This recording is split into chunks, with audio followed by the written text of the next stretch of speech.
Bagi siapa yang berharap untuk bertemu dengan Allah hari kiamat nanti, masuk ke dalam surga dan selamat dari neraka, dan ingin berzikir dengan Allah dengan zikir yang benar. Ini kalau kita ingatkan teman-teman sekalian ke teman-teman kita yang masih melakukan banyak perbuatan bid'ah. Bid'ah lawan daripada sunnah. Gak apa-apa, ini kan baik. Saudaraku, Rasulullah SAW, kiaimu, gurumu, suri tauladanmu, utusan Allah pencipta langit dan bumi tidak lakukan. Kamu bilang tidak apa-apa? Ini gimana caranya? Kalau begitu berarti guru kamu lain. Karena semua muslim dari suku manapun harus gurunya satu orang saja. Nabi Muhammad SAW. Lalu kenapa harus ada perselisihan? Kadang-kadang dibumbuhi lagi dengan hadis-hadis palsu. Ikhtilaf ummati rahmah. Perselisihan umatku adalah rahmat. Ini dusta. Gak pernah ada hadisin dari Nabi SAW. Masa Nabi suruh kita berselisih? Sementara dalam hadis yang lain sahih riwayat Bukhari, riwayat Muslim, hadis sahih kata Nabi SAW, orang mukmin seperti tanaman yang saling merapat satu sama yang lain. Orang mukmin seperti satu jasad. Kalau luka sedikit maka seluruh tubuhnya demam. Hadis yang sahih mendukung kita untuk bersatu. Hadis yang palsu menyuruh berselisih. Mana yang harus diikutin? Ini enggak apa-apa. Berselisih pendapat enggak masalah. Subhanallah. Wahyu jelas. Apa kata Nabi SAW waktu beliau sebelum meninggal? Taraktu fikum amran. Ma in tamassaktum bihima lan tadillu abada. Kitabullah wa sunnati. Saya akan meninggal nih, kata Nabi SAW. Saya tinggalkan buat kalian dua pedoman utama. Kalau kalian berpegang teguh pada keduanya, kalian tidak akan pernah sesat. Kata ulama, sesat, berselisih, menyimpang, saling musuh-memusuhi, tidak akan pernah terjadi. Kalau kalian berpegang pada itu. Kata Nabi SAW, Kitabullah wa sunnati. Ikuti Al-Quran dan sunnahku. Lalu hadis yang sahih yang jelas sekali. Kata Nabi SAW, Yahudi terpecah menjadi 71 golongan. Hati-hati, nanti akan ribut tuh mereka. Nasrani juga 72 golongan. Sayangnya, kalian juga akan terpecah menjadi 73 golongan. Lebih banyak lagi. Kalau kata Nabi SAW, yang 73 itu, yang Yahudi Nasrani sudah pasti masuk neraka. Yang 73 pun dari kalian akan masuk neraka semua tuh. Masuk neraka dulu, nanti baru masuk surga. Tapi masuk neraka dulu. Kecuali satu, kata Nabi SAW. Ada satu yang masuk surga tanpa hisab. Para sahabat penasaran, ya Rasulullah, siapa yang satu tuh? Kata Nabi SAW, makana ana alaihi wa ashabi. Orang yang mengikuti ajaranku dan sahabat-sahabatku. Kembali ke mereka. Al-Quran turun kepada siapa? Nabi Muhammad SAW. Nabi Muhammad ajarkan kepada siapa? Sahabat Nabi. Selesai. Ini konsep kita. Sekarang umat Islam nggak mau tahu. Oh itu zaman Nabi dan sahabat sudah kuno dulu. Tinggalin aja. Subhanallah. Kalau begitu Anda mau belajar wahyu dari mana? Kalau mau buat ajaran silakan. Muncul Ahmadiyah, muncul liberal, muncul ini. Semuanya dasarnya penolakan terhadap landasan awal agama.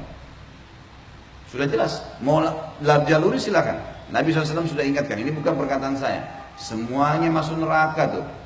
Kecuali satu. Yang berpegang pada apa yang saya ajarkan. Dan sahabat-sahabat saya. Sudah cukup. Pelajari dari Nabi SAW. Bagaimana pendapat sahabat, kembangin. Udah. Itu saja. Sekarang banyak orang subhanallah lebih pintar daripada Nabi Muhammad SAW. Kenapa saya bilang begini?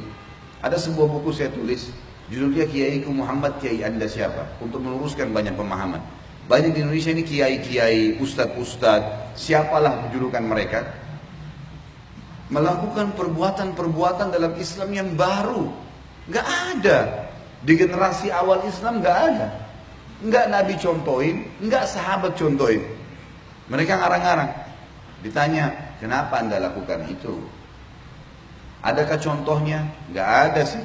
Terus kenapa? Kan baik. Kan bagus.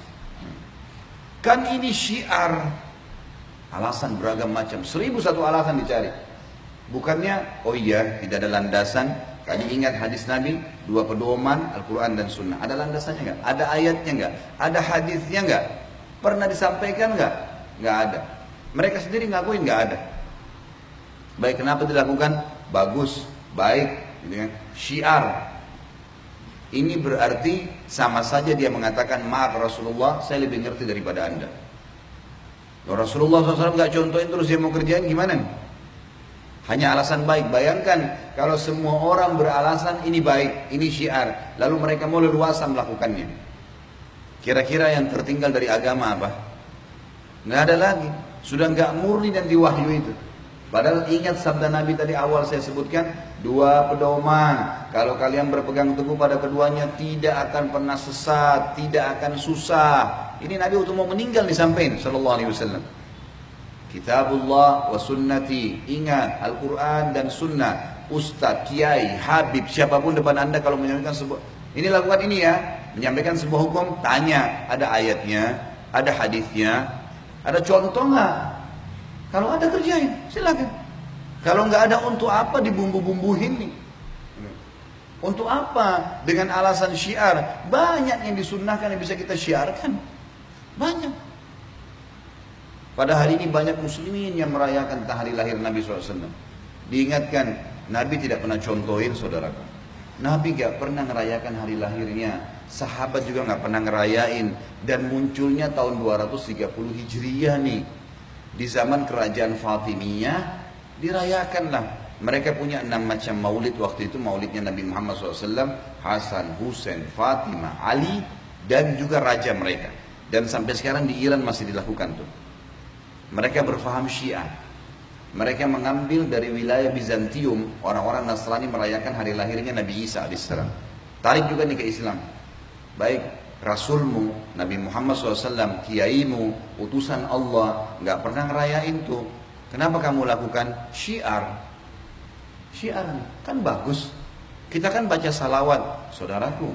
Salawat yang Nabi SAW ajarkan sudah ditentukan. Bentuknya, kapan dibaca misalnya habis azan, gitu kan? Habis azan kata Nabi SAW, kalau kalian dengarkan muadzin ikuti apa yang diucapkan dan bacalah salawat untukku. Kalau kita baca, begitu ingin membaca doa, membaca Bismillah, atau Alhamdulillah, wassalatu wassalamu ala Rasulillah, menutup doa, masuk masjid, keluar masjid, ada tempat-tempat yang sudah ditentukan. Pada hari Jumat disuruh perbanyak, sudah ada, syiarkan tuh. Yang sudah Rasulullah SAW ajarin, syiarkan, silakan. Jangan syiarkan sesuatu yang anda karang-karang nih. Kadang-kadang kalau diingatin tersinggung. Nih, Wahabi nih. Ini aliran sesat nih. Subhanallah. Dikatakan kembali kepada Rasulullah, kalian mengatakan ini sesat, ini garis keras. Kita sedang menjaga masjid nih, kita jaga bangunannya. Jangan ada yang coret ya. Ini panel listrik di sini, ini pencet.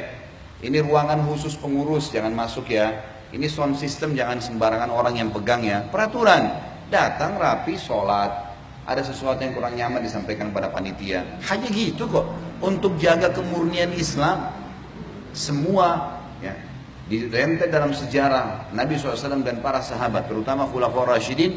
Masa kejayaan Islam berjaya pada saat itu, karena berpegang pada Al-Quran dan sunnah Nabi Muhammad SAW. Apa beratnya teman-teman sekalian? Kalau anda berpegang pada sunnah Nabi, beratnya apa? Cukupkan dengan itu saja, nggak usah tambah-tambahin. Selesai. Kan bisa ya, tapi orang-orang nggak mau, dibumbu-bumbuhin.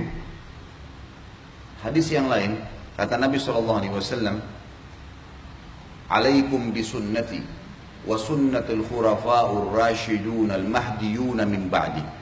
Berpegang pada sunnah-sunnahku yang aku contoh-contohkan, dan sunnah khulafaur rasyidin Abu Bakar, Umar, Utsman, Ali radhiyallahu anhum ajma'in. Addu 'alaiha bin nawajid. Pegang teguh pada keduanya walaupun dengan gigi geraham kalian. Nabi SAW sudah tahu nih, nanti ada orang buat-buat nih yang tidak bertanggung jawab, suka ngarang-ngarang. Kata Nabi, berpegang teguh walaupun dengan gigi geraham kalian. Wa iyyakum wa muhdatsatil umur, dan hati-hati jangan tambah-tambah nih agama, gitu kan. Fa inna kulla muhdatsin bid'ah, semua yang ditambah-tambah itu perbuatan baru dalam agama. Wa bid'atin dhalalah, perbuatan baru pasti membawa pelakunya pada kekeliruan. Kenapa keliru? Kenapa sesat? Karena tidak ikutin panduan wahyu. Allah maunya A, B, C, D, kerjain ya. Tinggalkan Z ya, dan seterusnya. Ini nggak boleh. Baik, sudah ada jelas panduannya. Enggak, datangkan yang lain. Nggak bisa, nggak akan ketemu. Anda kerja di perusahaan, pimpinan perusahaan bilang, Senin pakai baju putih, Selasa pakai baju kuning, Rabu pakai baju hitam. Datang jam 7 pagi, keluar jam 5 sore. Ada pegawai datang, Senin pakai baju hitam. Rapi, tapi baju untuk hari Rabu tuh. Diingatin nggak mau gimana? Keluarin. Nggak diterima, nggak ada gaji, nggak ada pekerjaan. Bangkang dengan peraturan perusahaan. Itu baru peraturan perusahaan, apalagi peraturannya Rabbul Alamin, Tuhan alam semesta. Kenapa sih sekali lagi kalau kita berpegang pada sunnah Nabi SAW, cintai beliau dengan setulus-tulusnya, pertahankan agama ini apa adanya, kan cukup. Bapak Ibu sekalian, yang diperintahkan saja oleh Nabi SAW sudah luar biasa, padat, ya. Kalau mau yang panjang pun ada yang panjang. Pas bangun azan subuh, ada namanya sunnatul fajr antara azan dan subuh. Kemudian ada sholat fajr. Kemudian ada sunnah Nabi SAW duduk sampai syuruk berzikir pagi. Syuruk ada sholat 2 rakaat, pahalanya sama dengan haji dan umrah, sempurna, sempurna, sempurna. Istirahat sebentar, ada duha. Dari 2 rakaat sampai 12 rakaat. Baik. Setelahnya istirahat sebentar, ada duhur. Qabliyah duhur 4, duhurnya 4, ba'diyah duhur 4. Sebentar istirahat, ada qabliyah asar 4, ada asar 4 rakaat, ada zikir sore. Nah, tidak ada ba'diyah habis asar. Sebentar istirahat, ada maghrib, qabliyah maghrib 2, maghribnya 3, ba'diyah maghribnya 2. Sebentar istirahat, ada qabliyah isya 2, ada isyanya 4, ada ba'diyah isya 2. Sebentar istirahat, tahajud 8 rakaat dan 3 rakaat witir. Situ kembali lagi ke azan subuh. Ada waktu nih untuk buat-buat ibadah lain. Ini baru yang ini nih, belum kita bicara zikir yang Nabi SAW ajarkan, baca Al-Quran, jenguk orang sakit, mengurus jenazah, ya, bakti dengan orang tua, hadir di majelis ilmu. Ada banyak perintah Nabi SAW yang jelas dalilnya. Kerjain itu, rutinkan sampai mati, insya Allah masuk surga. Terus ngapain nambah-nambah nih saudaraku? Ini kadang-kadang kalau diingatkan, wah ini garis keras, wah ini begini, wah ini begitu. Subhanallah, kami pasti akan ingatkan Anda. Kenapa? Karena kalau dibiarkan menjadi penyebab datangnya bencana umum. Ini bahaya nih. Kalau kita biarkan orang-orang yang leluasa melakukan perbuatan-perbuatan salah yang Allah Azza wa Jalla tidak perintahkan, Rasulullah SAW sebagai utusannya tidak mengajarkan, maka akan menjadi bencana umum. Berbahaya kalau datang.